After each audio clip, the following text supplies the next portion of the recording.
Welcome to The Explainer. You know this structure. You've seen it 1,000 times on postcards, in movies, and plastered all other travel blogs. But today, we're not just looking at a static piece of architecture. No, we're going to treat the Eiffel Tower like the protagonist in a thrilling story of survival.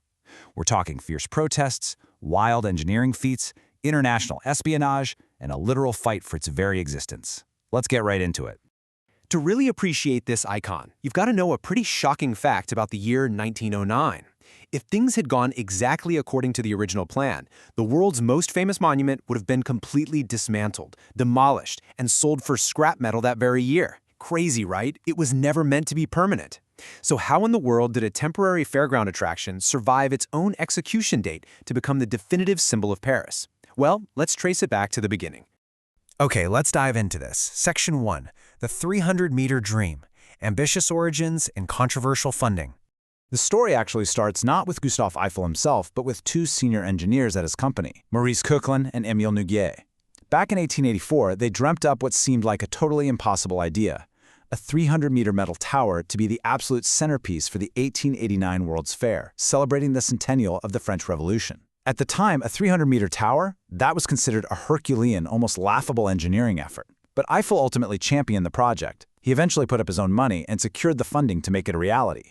Now, that funding reveals a pretty complex financial history. The tower was celebrated as a grand monument to French liberty, right? But a significant portion of the financing came from a French bank called the CIC. And at the exact same time the CIC was financing this beacon of liberty, it was generating funds through predatory loans to the National Bank of Haiti. These loans were actually part of a massive indemnity that France forced on Haiti to compensate former French slave owners. So while Paris gained this unbelievable structural marvel, those financial arrangements were actively choking off Haiti's economy and its ability to build its own independent nation. It's a really striking duality right at the foundation of the monument.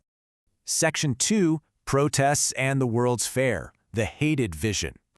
As if those financial origins weren't complex enough, the social reception of the tower was downright hostile. I mean, today, Paris and the Eiffel Tower are completely synonymous.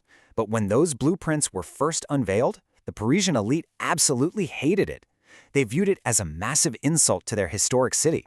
In fact, a group of the most prominent writers, painters, and architects of the time formed the Committee of 300, literally one member for every single meter of the tower. They drafted this fiery petition in 1887, calling it a useless and monstrous structure that would dominate Paris like a gigantic black smokestack. The famous writer Guy de Maupassant detested it so much that once it was built, he supposedly ate lunch in the tower's restaurant every single day just because it was the one place in Paris where he didn't actually look at the thing. Which brings us to a really fascinating question. How do you build a monument your own city hates? Well, Gustave Eiffel stood his ground against the artistic establishment. He boldly compared his future tower to the Egyptian pyramids, asking, why something considered admirable in Egypt would suddenly become hideous and ridiculous in Paris. He argued that the laws of engineering naturally conform to the secret laws of harmony. And spoiler alert, he was about to prove it. Let's move to and see how this builds in Section 3, Engineering the Iron Lady, Building the Impossible. Construction moved on a blazing fast timeline. They broke ground on the foundations in January 1887, and by March 1889, the cupola at the very top was totally finished. We're talking about a 300-meter structure erected in just over 2 years. This whole thing was achieved by 300 on-site employees working under incredibly strict safety measures implemented by Eiffel, things like movable gangways and protective screens. And remarkably, for a project of this totally unprecedented scale and height back in the 1800s, there was only one single fatality during the entire construction. To put the sheer complexity of this build into perspective, I want you to keep the number 2.5 million in your head. This tower wasn't just slapped together, it was meticulously prefabricated. There were 18,038 entirely unique pieces of metal. Each one was drawn to exacting specifications with rivet holes accurate to within 1 single millimeter. These pieces were manufactured out in a suburb, carted right into Paris by horse, and then assembled using exactly 2.5 million rivets. And what exactly were they riveting together? Puddle iron. This is a very high-quality wrought iron prized for its immense structural integrity. It took a massive 7,300 tons of this puddle iron to form the iconic lattice structure we all know today. And this brilliantly illustrates just how incredibly efficient Gustave Eiffel's design was. You see, Eiffel's primary concern wasn't actually just gravity, it was wind resistance. He used graphical methods to create an exponential shape that basically allowed the wind to pass right through it.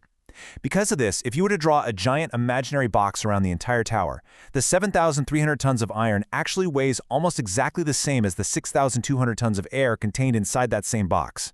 That is a mind-bending piece of mathematical magic, making the tower incredibly strong but surprisingly light. Section 4. Saved by the radio. A new purpose. But remember our hook from the beginning? Despite all this engineering genius, the tower was still scheduled for demolition in 1909, the second its concession expired. The city of Paris was totally ready to tear it down.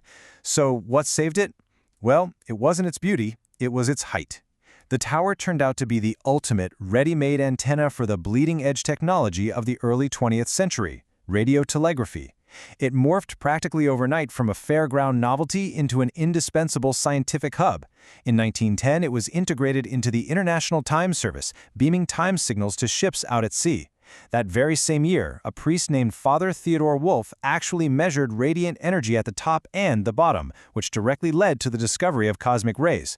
And by 1913, it was exchanging wireless longitude signals all the way across the Atlantic with the U.S. Naval Observatory. Basically, because it became so scientifically vital, the city let it stand. Section 5. Surviving the World Wars. High-stakes history. And honestly, it's a good thing they did, because the tower was about to enter an era that reads straight out of a spy thriller. As Europe plunged into global conflict, the Eiffel Tower transformed into a crucial, life-saving military asset. So the crucial point is this: the tower literally helped change the course of history. During World War I, its radio transmitters were used to jam German communications, hindering their advance and heavily contributing to the Allied victory at the First Battle of the Marne in 1914. Then in 1917, the tower's wireless station intercepted a coded message referencing operative H-21.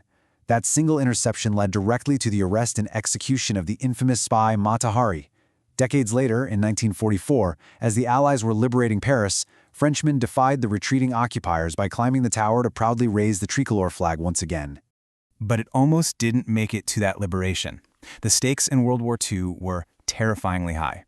In August 1944, as the Allies closed in on Paris, Adolf Hitler issued an explicit, furious order to General Dietrich von Choltitz, the military governor of Paris, demolish the Eiffel Tower, along with the rest of the city.